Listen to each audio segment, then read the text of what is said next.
बिस्मिल्लाहिर्रहमानिर्रहीम। रिसर्च करते हैं अक्सर स्टूडेंट रिसर्च करने के मेथड्स मुख्तलिफ किस्म के होते हैं और उनके लिए टेक्निक्स मुख्तलिफ किस्म की यूज़ की जाती हैं।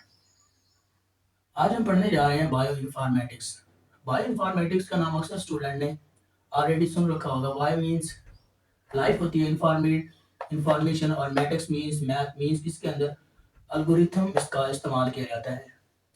इसी तरह अगर हम स्टेप बाय स्टेप देखें तो स्टेप्स फॉर डेटा एनालिसिस, कोई भी डेटा को हमने एनालाइज करना है, चेक करना है कि डेटा किस तरह पहले मौजूद है, जो हमने नई रिसर्च की है, क्या उससे डेटा रिलेट करता है या नहीं रिलेट करता, फीचर्स मिलते जुलते हैं या नहीं मिलते। तो इसके लिए फर्स्ट स्टेप होता है स्टोर। डेटा जो हमने कलेक्ट किया उसको डेटा को स्टोर किया जाता है किस बेस में, डेटा बेस में।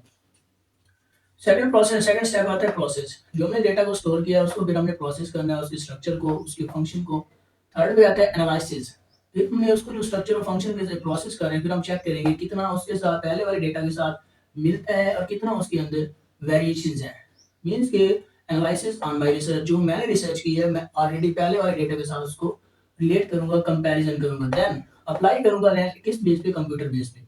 मींस के उसके स्ट्रक्चर या फंक्शन को डेटा बेस की बुनियाद पर हम उसको अप्लाई करेंगे, एप्लीकेशन होगी। उसके बाद प्रोसेस आता है कि हमने कोई भी रिसर्च करते हैं उसके लिए स्टेप्स क्या होते हैं, कैसे हमें रिसर्च करनी होती है, कैसे कोई सैंपल लेते हैं, क्या क्या प्रोसीजर होता है। मैं मैक्रो से माइक्रो की तरफ जाऊंगा। फर्स्ट स्टेप होता है हिस्टोलॉजी। कोई भी हमने रिसर्च करनी है, कोई भी इशू है बॉडी के अंदर, हम सबसे पहले उसकी हिस्टोलॉजी करते हैं ताकि हम उस बीमारी को डायग्नोज कर सकें, देख सकें कौन सा प्रॉब्लम है, क्या है। सबसे पहले हिस्टोलॉजी करते हैं जिसमें आता है टिश्यू डाइसेक्शनिंग। इसके अंदर हम स्ट्रक्चर या फंक्शन को देखते हैं, एनालाइज कर सकते हैं। मींस कि सिर्फ जस्ट मॉर्फोलॉजी हम इसके अंदर एनालाइज करते हैं। सेकंड स्टेप होता है बायोकेमिस्ट्री।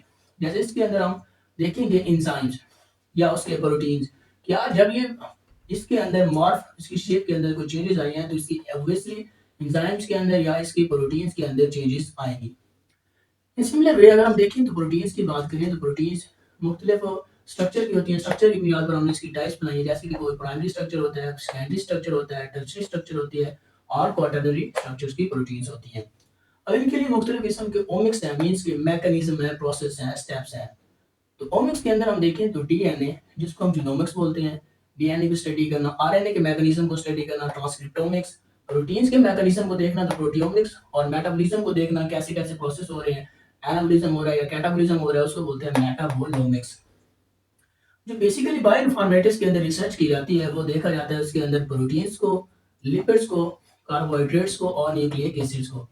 प्रोटीन्स के अंदर अमीनो एसिड्स को देखते हैं और लिपिड्स के अंदर हम देखते हैं फैटी एसिड्स वगैरह को। कार्बोहाइड्रेट्स के अंदर हम ग्लूकोज वगैरह, उसके अंदर राइबोज, शुगर, मुख्तलिफ किस्म की कार्बोहाइड्रेट्स हैं। और इसी तरह न्यूक्लिक एसिड के अंदर आरएनए और डीएनए की सीक्वेंस को देखते हैं जिसके अंदर न्यूक्लियोटाइड्स आ जाते हैं।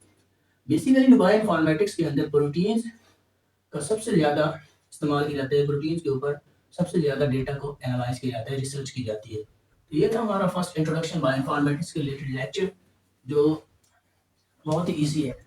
डेटाबेस एंड डिस्क्रिप्शन, इस बेस के ऊपर हम मैंने ये टर्म्स लिखी हैं जिसके अंदर हमने उसकी एक डिटेल बताई है कि ये क्या क्या चीज़ें हैं। जो डेटाबेस लिखा जाता है उसका क्या मकसद है, हर एक चीज़ को मैंने स्टेप्स के साथ डिटेल के अंदर बताया है। एंड डिटेल तो नहीं है, ब्रीफली मैंने डिस्कस किया है। ये इसके डेटाबेस है, इसके अंदर हम देखते हैं डिस्क्रिप्शन, किसी भी चीज़ की एक्सप्लेनेशन को देखते हैं। पबमेड के अंदर बायोमेडिकल लिटरेचर मिलते हैं आपको, मेडिकल के रिलेटेड पब्लिकेशन मिलती हैं, लिटरेचर मिलती हैं। न्यूक्लियोटाइड बेसिकली आप ऑलरेडी जानते हैं, सीक्वेंस डेटाबेसेस होता है, जैसे कि adenine, guanine, cytosine, thymine, uracil. और प्रोटीन के अंदर हम स्ट्रक्चर को देखते हैं, इसके 3D मॉलिक्यूलर स्ट्रक्चर को देखते हैं, जैसे कि quaternary, secondary, tertiary, either it is primary. Genome के अंदर हम देखते हैं कंप्लीट जीनोम असेंबलीज। जीनोम के अंदर कंप्लीट जीन्स आ जाती हैं जो कि एक इंसान के अंदर, एक सेल के अंदर मौजूद होते हैं, क्योंकि इंसान के अंदर जितने भी जीन्स हैं उनको हम स्टडी करते हैं। जबकि पॉप सेट के अंदर आता है पॉपुलेशन डेटा सेट्स। पॉपुलेशन के डेटा को जब हम स्टडी करना होता है तो हम पॉप सेट को टूल इस्तेमाल करते हैं, टर्म इस्तेमाल किया जाता है। उनके अंदर यूज करते हैं online Mendelian inheritance in man. Means इसके अंदर आप इनहेरिटेंस के रिलेटेड टॉपिक्स को स्टडी करेंगे तो उसके लिए हम टर्म्स का इस्तेमाल करते हैं ओमिन। सिमिलर वे अगर हम टैक्सोनॉमी देखें, टैक्सोनॉमी बेसिकली किसी भी ऑर्गेनिज्म को उसकी कैरेक्टरिस्टिक्स की बेस पे, उसकी सिमिलरिटीज की बेस पे कंपैरिजन करके ग्रुपिंग की जाती है। उसको हम स्टडी करते हैं, ग्रुप्स कहते हैं। फिर ये डोमेन के अंदर आता है डोमेन फ्रॉम इंटरेस्ट स्ट्रक्चर। यूनिएसटीएस में आता है मार्कर मैपिंग की जाती है, मार्कर मैपिंग। और एसएनपी कहते हैं single nucleotide polymorphism. Unimorphism means कि ओनली सिंगल उसकी मॉर्फ है, एक शेप है। पॉलीमॉर्फिज्म के number of schema, morphology number of shapes हैं।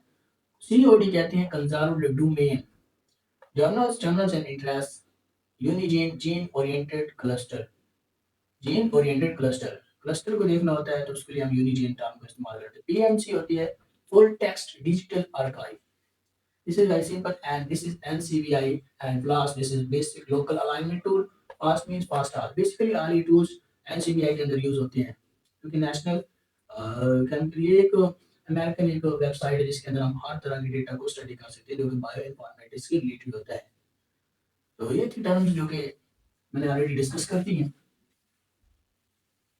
हमारा है बायो इन्फॉर्मेटिक्स। अब हमने बायो इन्फॉर्मेटिक्स में के लिए सर्च करना है इंटरनेट से, गूगल से, मुख्तलिफ डेटा रिसोर्सेज हैं जैसे एनसीबीआई प्लेटफॉर्म है।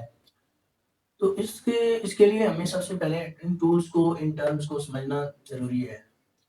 इनकी बेसिस पे जब हमें इन टर्म्स का पता चलेगा तब जाके हम इस चीज़ को अच्छी तरह अंडरस्टैंड कर सकते हैं। जैसे कि कंप्यूटर बायोलॉजी के जो टर्म्स यूज होती है जैसे कि इंटरनेट, जैसे इंटरनल नेटवर्क, इस junction between two network, internal network basic local alignment के लिए यूज की जाती है। जैसे कि इंटरनेट का ये वर्ल्ड वाइड सिस्टम होता है, इसमें पूरी दुनिया शामिल हो जाती है, पूरी दुनिया कनेक्ट होती है। एथरनेट होता है जस्ट वायर्ड, मीन्स कि इसमें जो नेट चल रहा होता है वो वायर्ड बेस पे होता है, और मीन्स कि wired computer network. Master computer, एक कंप्यूटर सिंपल होता है, इसको कहते हैं मास्टर कंप्यूटर। अगर आप कंप्यूटर लैब में जाएं तो वहाँ पर आपको एक मास्टर कंप्यूटर मिलता है, बाकी तमाम कंप्यूटर उसके साथ लिंक्ड होते हैं। जो कंप्यूटर दूसरे डिवाइसेस को कंट्रोल करता है उसको बोलते हैं मास्टर कंप्यूटर। एआरपी एब्रिविएशन है एडवांस्ड रिसर्च प्रोजेक्ट्स एजेंसी। इसी तरह अगर प्रोटोकॉल्स को देखें तो सेट ऑफ रूल्स और डेटा रन, रिसीव्ड या सेंड। इसी तरह अगर हम टीसीपी को देखें तो टीसीपी के अंदर आता है ट्रांसमिशन कंट्रोल प्रोटोकॉल। कोई भी डेटा हमने किसी भी चीज़ के अंदर, वेबसाइट के अंदर, किसी वेब पेज के अंदर, वेब प्रोग्रामिंग के अंदर हम डेटा को सेंड करना है या रिसीव करना है, उसको उसके लिए जो प्रोटोकॉल्स हैं वो टीसीपी कहते हैं। ISP means internet service provider. इसी तरह अगर हम देखें डब्ल्यू ये चीज़ हम अक्सर देखते हैं, इसको बोलते हैं world wide web, world wide web. और ब्राउज़र कहते हैं ग्राफिकल यूज़र इंटरफेस, में हम ग्राफिक वगैरह को देख सकते हैं, इमेजेस देख सकते हैं। इंटरनेट एक्सप्लोरर के अंदर आता है यूज्ड टू एक्सेस और display web pages, websites, explore करना, किसी भी चीज़ को एनहांस कर देना, स्प्रेड कर देना। नेटस्केप नेविगेटर होता है डिसकंटिन्यूड वेब ब्राउज़र, इसमें मुसलसल डेटा प्रोसेस नहीं होता है, इसमें कहते हैं डिसकंटिन्यूड होता है। मल्टीमीडिया प्रोजेक्ट्स जो होते हैं इसमें रिच टेक्स्ट होते हैं, इमेजेस होती हैं, ऑडियो, वीडियोस, हाइपरटेक्स्ट में आकर टेक्स्ट और ग्राफिक मटेरियल शामिल हो जाता है। इसी तरह अगर हम वेब सर्फिंग में देखें तो एक्सप्लोरिंग वेबसाइट्स को एक्सप्लोर कर रहे होते हैं। URL uniform resource located, IP कहते हैं इंटरनेट प्रोटोकॉल्स। इस तरह कहते हैं डीएनएस, डोमेन नेम सर्वर। और बुक मार्क्स जो वर्ड यूज होता है फेवरेट करने के लिए, और सर्च इंजन किसी भी डेटा को सर्च करने के लिए, उसको प्रोसेस करने के लिए, और सर्च इंजन टूल टर्म इस्तेमाल की जाती है।